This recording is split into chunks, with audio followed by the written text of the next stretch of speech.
Picture this. It's 1763. A war that most people have never even heard of has just ended. But this wasn't just any war.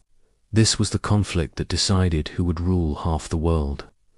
We're talking about the 7 Years' War, a global struggle that raged from 1756 to 1763. Think of it as the first true world war, long before the ones we learn about in school. Battles weren't just fought in one place. They erupted across Europe, North America, the Caribbean, West Africa, and even India. On one side, you had Great Britain and its allies, like the scrappy kingdom of Prussia. On the other, a powerful alliance led by France, Spain, and Austria. This was a clash of titans, a fight for global supremacy, and its outcome would draw the map of the modern world. So, how did this forgotten war change everything? Why does a conflict from over 250 years ago still matter to you today? Stick around, because we're about to uncover the secret history of the war that created the world we live in. Let's start in Europe, the heart of the conflict. Here, the war was a brutal, desperate struggle. For Prussia, a rising power led by the legendary King Frederick the Great, it was a fight for survival. Surrounded by giants like Austria, France, and Russia, Prussia was outnumbered and outgunned. Frederick was a military genius, winning stunning victories against impossible odds. But the constant warfare took a heavy toll. His small kingdom was pushed to the brink of collapse, saved only by what he called the miracle of the House of Brandenburg, the sudden death of the Russian Empress, which caused Russia to switch sides. While Frederick fought for his life on the continent, his ally, Great Britain, had a different strategy. They poured money into Prussia to keep France busy in Europe, while they focused on a much bigger prize, France's global empire.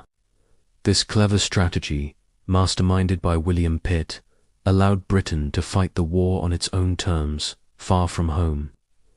Now, let's jump across the Atlantic to North America, where the war had a different name, the French and Indian War. This theater was a wild, brutal fight for control of the continent. For decades, Britain and France had been rivals here, building forts, making alliances with Native American tribes, and skirmishing along a vast, untamed frontier. The French, with their deep network of trading posts and alliances, initially had the upper hand. They controlled the crucial waterways of the St. Lawrence River and the Mississippi, effectively boxing the British colonies into a narrow strip along the coast. But the tide began to turn when Britain committed its full military might to the fight. The pivotal moment came in 1759 at the Battle of the Plains of Abraham, right outside the walls of Quebec City.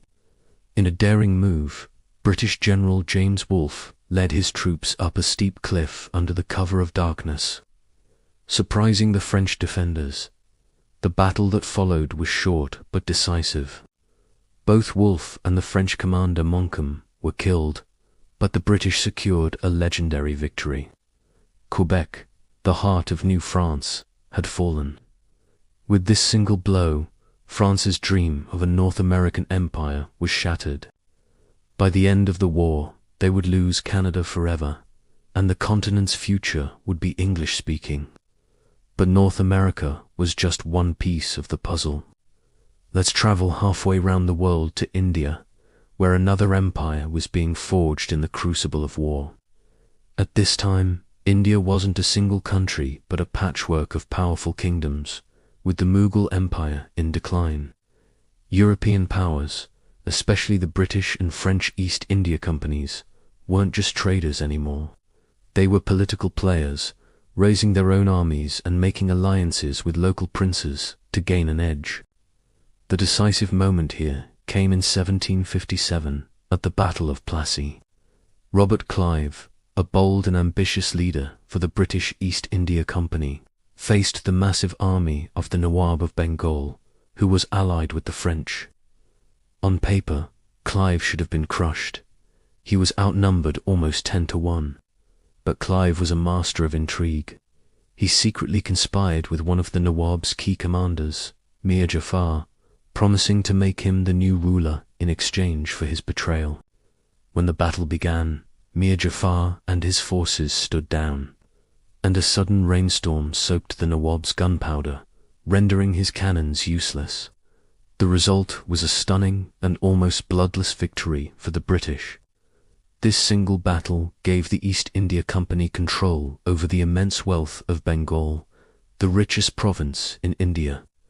It was the crucial first step that laid the foundation for the British Raj, which would rule the subcontinent for the next 200 years.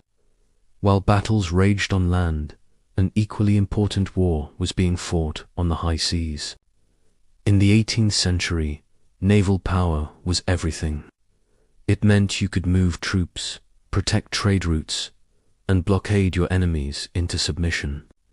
And in this arena, Britain proved to be untouchable. The Royal Navy systematically hunted down and destroyed the French fleets. The year 1759 was so successful for Britain they called it the Annus Mirabilis, or the Year of Miracles. They won major naval victories at Lagos and Quiberon Bay, effectively crippling the French Navy for the rest of the war. This dominance at sea had a domino effect. Without a navy to protect them, French colonies in the Caribbean, rich sugar islands like Guadeloupe, were picked off one by the British. French trading posts in West Africa were captured. French hopes of reinforcing their armies in India or Canada were dashed. Britain's control of the oceans ensured that it could project its power anywhere in the world, while its enemies were isolated and starved of resources. This naval supremacy would become the cornerstone of the British Empire for the next century and a half, securing its status as the world's first global superpower. By 1763, France and its allies were exhausted. The war officially ended with the signing of the Treaty of Paris. The terms were a stunning reflection of Britain's total victory. France was forced to surrender almost its entire colonial empire. It gave up Canada and all its territory east of the Mississippi River to Britain. In the Caribbean, it lost several valuable islands. In India, its influence was shattered, leaving Britain as the dominant European power. Spain, which had entered the war late on France's side, was forced to give Florida to the British. In a single treaty, Great Britain had become the undisputed master of a global empire, an empire on which the sun, it was said, would never set. The world map had been redrawn, and Britain stood on top. But this triumph came at a staggering cost, and it contained the seeds of a future crisis that no one saw coming. And here's the great twist, the final, incredible legacy of this forgotten war. To achieve this stunning victory, Britain had spent an enormous amount of money. The country was left with a national debt of unprecedented size. The government in London was desperate to find new ways to raise revenue. And where did they look?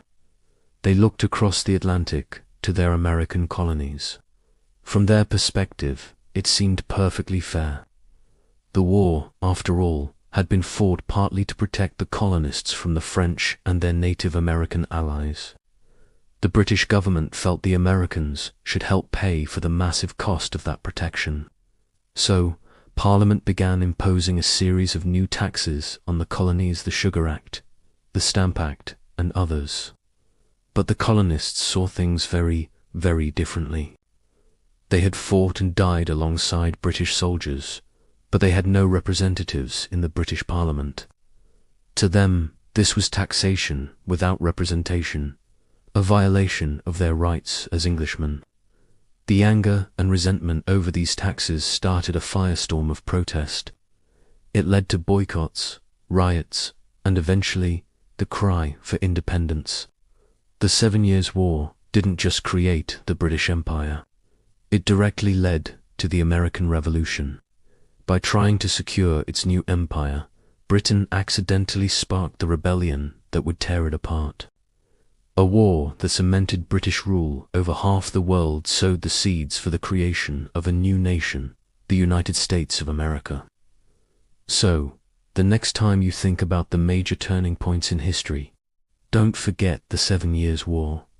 It's the conflict that pushed France out of North America, paving the way for a continent dominated by the English language and culture. It's the war that began Britain's long rule in India. It established the Royal Navy as the master of the seas. And, in the greatest irony of all, its aftermath directly triggered the chain of events that led to the birth of the United States. This single, sprawling conflict didn't just change a few borders. It rewired the entire globe, creating political realities and imperial legacies that we are still living with today. It truly is the forgotten war that shaped our modern world. Thank you so much for joining me on this deep dive into history. If you found this fascinating, make sure to hit that like button and subscribe for more stories you didn't learn in school. Let me know in the comments what other forgotten historical events you'd like me to cover. See you in the next video.